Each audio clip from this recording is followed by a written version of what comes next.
Hello friends, this is Karan and I welcome you all to Civils Manthan and GK Gurukul. आज का हमारा जो Lucent का polity हम डिस्कस कर रहे हैं, इसका जो नेक्स्ट चैप्टर है वो है द स्टेट लेजिस्लेचर। इस चैप्टर को आज हम डिस्कस करेंगे। ये भी काफ़ी ज़्यादा सिमिलर है पार्लियामेंट के साथ। जैसे जैसे हमने पार्लियामेंट में पॉइंट्स, प्रोविजंस, चीज़ें पढ़ी थी, वैसे सेम ही स्टेट लेजिस्लेचर में होगा। तो मतलब इसको डिटेल में समझने के लिए भी आपको पार्लियामेंट का चैप्टर पढ़ना पड़ेगा, वो वीडियो आप देख लेना। सबसे पहले है कि स्टेट लेजिस्लेचर में दो चीजें होती हैं, एक होता है स्टेट असेंबली और एक होता है state legislative councils. Legislative assemblies and legislative councils होते हैं जिसको हम बाई कैमरलिज्म बोलते हैं। जिस स्टेट में ये दोनों होते हैं उसको बाई कैमरलिज्म लेजिस्लेचर बोला जाता है। और अब तक ये छह स्टेट्स में ही है, मतलब कि दोनों हाउस जो हैं, upper house and lower house councils जो हैं, वो 6 स्टेट में एग्जिस्ट करता है। वो स्टेट्स के नाम इंपॉर्टेंट हैं, ये स्टेट कभी भी पूछ सकती है। इनका नाम है आंध्र प्रदेश, ये यूपीएससी ने भी पूछा हुआ है पहले, लेकिन काफी पहले पूछा था। तेलंगाना, बिहार, कर्नाटका, महाराष्ट्र एंड उत्तर प्रदेश। यहाँ पे 7 स्टेट्स लिखा हुआ है लूसेंट के पास। अगर तो आपके पास अपडेटेड वाली लूसेंट है तो उसमें 6 होगा, लेकिन अगर आपके पास भी ये पुरानी वाली है थोड़ी, तो उसमें जम्मू कश्मीर भी होगा एंड 7 स्टेट्स होगा। यहाँ पे आप 6 स्टेट कर लेना और जम्मू एंड कश्मीर को काट देना, क्योंकि अब ये स्टेट एंड यूनियन टेरिटरी बना दिया गया है। ज्यादातर इन 6 स्टेट में ही ये दोनों हैं, बाई कैमरलिज्म एग्जिस्ट करता है। बाकी जितनी भी स्टेट्स हैं इन 6 को छोड़ के उनमें सिर्फ यूनिकैमरलिज्म एग्जिस्ट करता है, सिर्फ स्टेट लेजिस्लेटिव असेंबली ही एग्जिस्ट करती है। आगे चलते हैं। पार्लियामेंट जो है वो किसी भी स्टेट के लिए स्टेट लेजिस्लेटिव जो काउंसिल है वो बना सकती है या फिर कभी भी अबॉलिश कर सकती है पार्लियामेंट विद सिंपल मेजोरिटी। ये याद रखना आप, ये जो पॉइंट मैं अभी आपको बताने जा रही हूँ, सिंपल मेजोरिटी। लेकिन मान लो वो स्टेट जो है, अगर किसी स्टेट को चाहिए कि उनको लेजिस्लेटिव काउंसिल भी चाहिए, किसी कंसर्न स्टेट को, तो वो स्टेट अगर रेजोल्यूशन पास कर देती है with 2/3 of the member present and voting plus 50% of the majority of that assembly, अगर इससे वो स्टेट एक रेजोल्यूशन पास कर देती है, उस रेजोल्यूशन के तहत फिर ये पार्लियामेंट के पास मता चला जाता है, फिर उसके अंदर इन स्टेट को में काउंसिल, लेजिस्लेटिव काउंसिल का क्रिएशन हो सकता है। लेकिन ये याद रखना, सिंपल टर्म ये है कि स्टेट लेजिस्लेचर जो स्टेट असेंबलीज हैं उसमें ये स्पेशल मेजोरिटी से पास होगा, इसको बोलते हैं स्पेशल मेजोरिटी। तो 1/3 of the members present and voting plus 50% है। और पार्लियामेंट में ये सिंपल मेजोरिटी से होता है। तो ये दोनों चीजें ना अलग अलग हैं दोनों, लेकिन इंपॉर्टेंट है। ये वाला पॉइंट काफी इंपॉर्टेंट है, ये आप ध्यान में रखना है। जो लेजिस्लेटिव काउंसिल्स हैं उनका जो साइज है वो लेजिस्लेटिव असेंबली का 1/3 ही होना चाहिए, इससे ज्यादा नहीं हो सकता। It should not be more than 1/3 of the membership of the legislative assembly. मतलब मानो लेजिस्लेटिव असेंबली में फिलहाल टोटल 200 मेंबर हैं, तो इसका 1/3 मेंबर ही होंगे। अपनी मर्जी से नहीं भी कितने ही मेंबर आप लेजिस्लेटिव काउंसिल में बिठा लो। और ये भी है कि लेस देन 40 मेंबर नहीं होना चाहिए, मिनिमम 40 मेंबर होना चाहिए या इससे ऊपर होना चाहिए, या फिर इक्वल टू होना चाहिए, या फिर 1/3 of the state legislative assembly. और लेजिस्लेटिव काउंसिल में जो मेंबर्स हैं वो पार्टली नॉमिनेटेड होते हैं, आधे नॉमिनेट होके आते हैं एंड आधे इलेक्ट होके आते हैं। लेजिस्लेटिव काउंसिल का जो इलेक्शन है वो इनडायरेक्ट होता है, जैसे हमने पढ़ा था राज्यसभा का, जैसे राज्यसभा का भी इनडायरेक्ट इलेक्शन होता है। ठीक है, वो स्टेट से चूज होके आते हैं, जो स्टेट्स के लेजिस्लेटिव असेंबलीज होती हैं वो चूज करके भेजती हैं।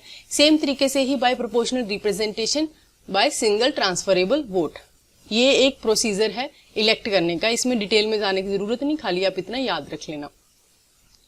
बाकी ये नंबर दिए हुए हैं कि 5/6 ऑफ द टोटल नंबर जो है काउंसिल के वो इनडायरेक्टली इलेक्ट होके आते हैं, और 1/6 जो मेंबर होते हैं वो नॉमिनेट किए जाते हैं by governor. And 1/3 of the जो टोटल मेंबर होते हैं काउंसिल के वो इलेक्ट किए जाते हैं बाय लोकल बॉडीज, जैसे कि म्यूनिसिपैलिटीज हो गया, डिस्ट्रिक्ट बोर्ड्स हो गए। एंड 1/12 जो मेंबर्स होते हैं वो जितने भी ग्रेजुएट हैं एग्जिस्ट करते हैं, उस या तो स्टेट में रह रहे हैं या वहीं पे काम कर रहे हैं उनके द्वारा। एंड 1/12 जो होते हैं वो teachers of the secondary school या फिर हायर एजुकेशनल जो इंस्टीट्यूशंस होते हैं उनके द्वारा इलेक्ट होके आते हैं।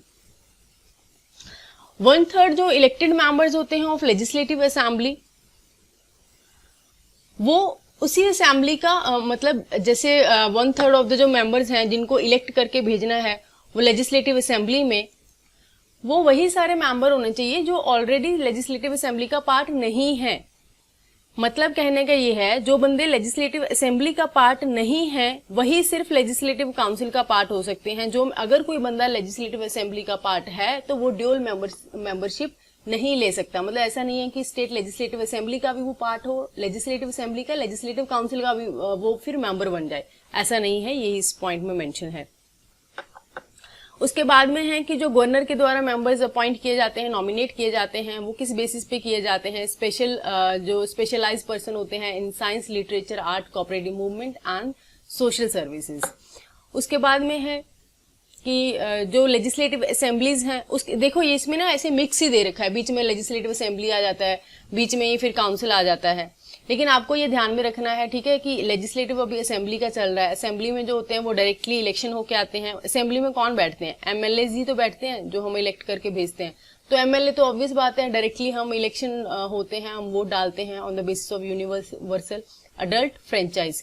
ठीक है, इसका मतलब होता है कि अडल्ट सफरेज जो बोलते हैं, फ्रेंचाइज बोलते हैं इसको। इसका मतलब होता है कि 18 साल से ऊपर कोई भी वोट डाल सकता है। ये 61st अमेंडमेंट में किया गया था। इससे पहले जो था वो 21 साल का बंदा वोट कर सकता था। उसके बाद में है कि जो असेंबली है वो उसके जो मेंबर्स हैं वो 500 से ज्यादा नहीं होने चाहिए और 60 से लेस नहीं होने चाहिए। ये नंबर आप याद रख लेना, क्योंकि अभी जैसे एचपीएससी एग्जाम आ रहा है या फिर और स्टेट के एग्जाम है तो उसमें ये नंबर पूछ लेते हैं। वैसे यूपीएससी में पूछने के चांसेस कम है। फिर असेंबली के जो स्ट्रेंथ है वो मिजोरम एंड गोवा के लिए स्पेशली मेंशन है कि 40 मेंबर होंगे। ठीक है, क्योंकि इनका साइज काफी स्मॉल है। लेकिन सिक्किम में 32 मेंबर, ये भी जब हम अमेंडमेंट्स देख रहे थे, आई थिंक 52nd अमेंडमेंट में हमने ये चीज देखा था कि उसके तहत ये किया गया था कि इसका असेंबली का साइज काफी छोटा है तो 32 मेंबर भी इसमें चलेगा। तो ऐसे डिस्क्वालीफाई नहीं किया जाएगा कि 60 नहीं है इस बेसिस पे। उसके बाद में स्ट्रेंथ आ गई। ये आप मतलब अपने अपने स्टेट के अकॉर्डिंग हम याद रख सकते हैं कि हरियाणा में कितनी है।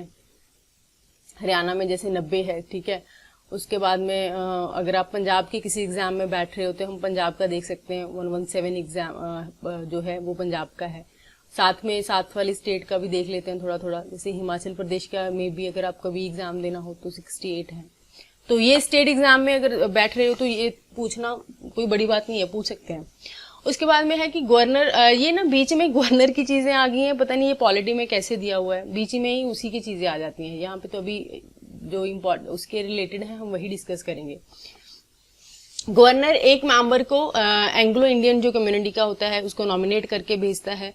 उसके बाद में लेजिस्लेटिव असेंबलीज जो होती हैं उनका टर्म जो होता है 5 साल का होता है। लेकिन काउंसिल ऑफ मिनिस्टर्स के कहने पे गवर्नर कभी भी इसको डिस्क्वालीफाई कर सकता है, मतलब कि डिसॉल्व कर सकता है। ठीक है, उसके बाद में है अगर मान लो इमरजेंसी है, अभी प्रोक्लेमेशन ऑफ इमरजेंसी चल रहा है, नेशनल इमरजेंसी चल रहा है, तो स्टेट में जो स्टेट का पार्लियामेंट का लेजिस्लेटिव असेंबली का जो असेंबली है उसका जो टर्म है वो 1 साल के लिए एक टाइम पे ही एक्सटेंड किया जा सकता है। इससे ज्यादा एक्सटेंड नहीं किया जा सकता है एट एनी कॉस्ट। मान लो 5 साल हो गया, अब इलेक्शन होने थे लेकिन पूरे नेशन में इमरजेंसी चल रहा है, तो अब इसका एक टाइम पे 1 साल ही होगा, एक्सटेंड होगा कि चलो 1 साल और बढ़ा देते हैं। फॉर 2 चीजें याद रखनी है कि इसमें भी ना एक्सेप्शन है, ये यहाँ पे दिया नहीं हुआ है। इसमें एक्सेप्शन ये है कि सिर्फ 2 एक्सेप्शन है जिसमें बेसिस पे ये 1 साल बढ़ाया जाएगा। पहला तो ये है कि इलेक्शन कमीशन ऐसा बोल दे कि अभी फिलहाल इलेक्शन नहीं करवाए जा सकते, तब बढ़ाया जा सकता है, ये 1 साल के लिए इसका एक्सटेंशन हो सकता है। दूसरा ये है कि जब बाकी पूरी स्टेट में, पूरी नेशन में इमरजेंसी हो, मतलब नेशनल इमरजेंसी हो। ठीक है, बाकी नेशनल इमरजेंसी हो। लेजिस्लेटिव काउंसिल को हम विधान परिषद बोलते हैं। ये भी एक तरह से परमानेंट बॉडी होता है। जिस स्टेट में लेजिस्लेटिव काउंसिल है उसको डिसॉल्व नहीं किया जा सकता है। एंड जैसे हमने राज्यसभा में पढ़ा था कि इसके जो मेंबर्स हैं 1/3 ऑफ द मेंबर जो हैं वो एवरी सेकेंड ईयर जो है रिटायर हो जाते हैं, फिर तीसरे साल नए इलेक्शन होते हैं, फिर दोबारा से वो इलेक्ट होके आते हैं। और ये मतलब कि पार्लियामेंट्री कन्वेंशन से इसका जो टर्म है वो 6 साल के लिए रखा गया है। ये कॉन्स्टिट्यूशन में ऐसा मेंशन नहीं है। उसके बाद में लेजिस्लेटिव असेंबलीज में स्पीकर बैठता है, ठीक है, और इसी तरीके से स्पीकर एंड डिप्टी स्पीकर, इसी तरीके से अगर काउंसिल हैं वो 6 स्टेट्स में तो वहां पे चेयरमैन एंड डिप्टी चेयरमैन होंगे। और एक और इम्पॉर्टेंट चीज है जो इसमें नहीं दी हुई कि ज्वाइंट सिटिंग का हमने जब कॉन्सेप्ट देखा था पार्लियामेंट में, तो ज्वाइंट सिटिंग में कौन बैठ सकता था? स्पीकर, इसकी एब्सेंट, अगर ये एब्सेंट है तो डिप्टी स्पीकर, ये एब्सेंट है तो डिप्टी चेयरमैन, चेयरमैन नहीं डिप्टी चेयरमैन, ठीक है। ये 3 बंदे इस तरीके से आ सकते हैं, वो भी जब एक दूसरे से ऐसे एब्सेंट होंगे। लेकिन स्टेट में क्या ज्वाइंट सिटिंग जब होता है तो स्पीकर लीड करता है या ये करता है, ये करता है? ये ऑलरेडी पूछा जा चुका है क्वेश्चन। इसका आंसर देखो ये है कि स्टेट में तो ज्वाइंट सिटिंग होने का चांस ही नहीं है, स्टेट में ज्वाइंट सिटिंग नहीं होती है। तो जो भी स्टेटमेंट्स होंगी वो सीधे सीधे तरीके से रॉन्ग हो जाएंगी, क्योंकि ज्वाइंट सिटिंग का जो कॉन्सेप्ट है वो याद रखना है, वो सिर्फ पार्लियामेंट में ही है, वो सेंटर में ही है, वो स्टेट में नहीं है। तो इसीलिए कोई मतलब ही नहीं बनता कि स्पीकर बैठेगा चाहे कौन स्पीकर बैठेगा। उसके बाद में क्वालिफिकेशंस में है कि लेजिस्लेटिव असेंबली का अगर आपको मेंबर होना है वही लोकसभा की तरह तो 25 साल उम्र होनी चाहिए, और राज्यसभा का अगर होना है तो 30 ईयर आपकी एज होनी चाहिए, और काउंसिल की भी 30 ईयर होना चाहिए। उसके बाद में आगे हम देखते हैं कि comparison of legislative procedures between the bicameral state legislatures and the parliament.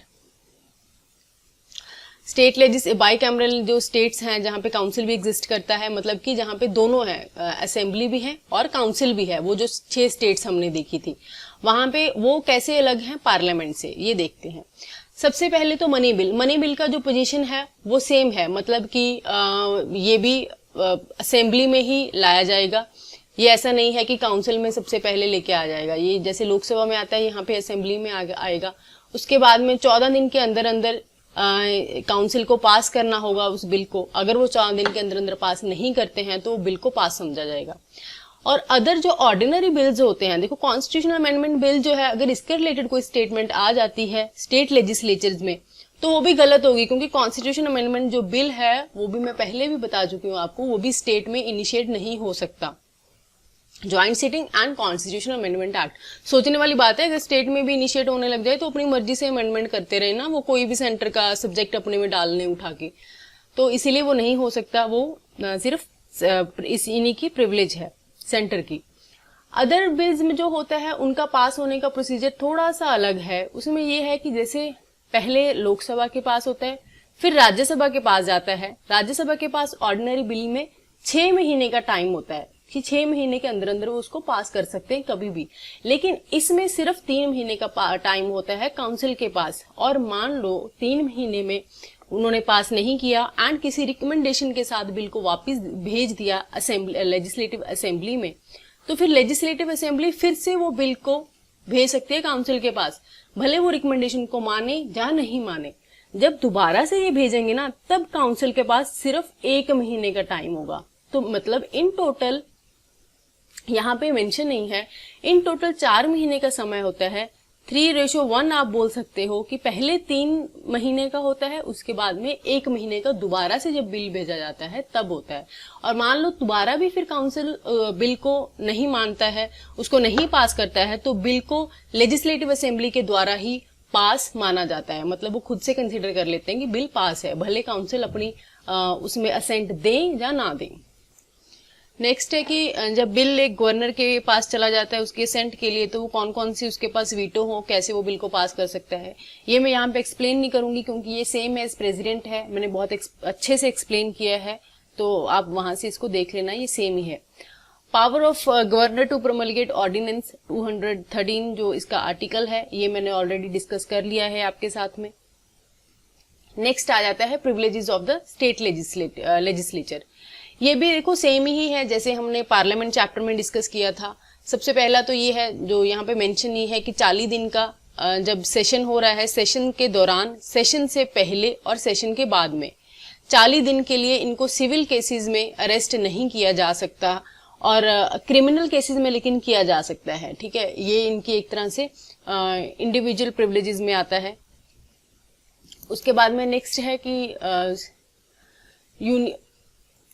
ये यहाँ पे लिखा हुआ है फर्स्ट लाइन में कि privileges of the state legislature are similar to those of union parliament. ये सारी की सारी सेम ही है, ये मैंने डिस्कस कर रखी है पार्लियामेंट वाले में ही।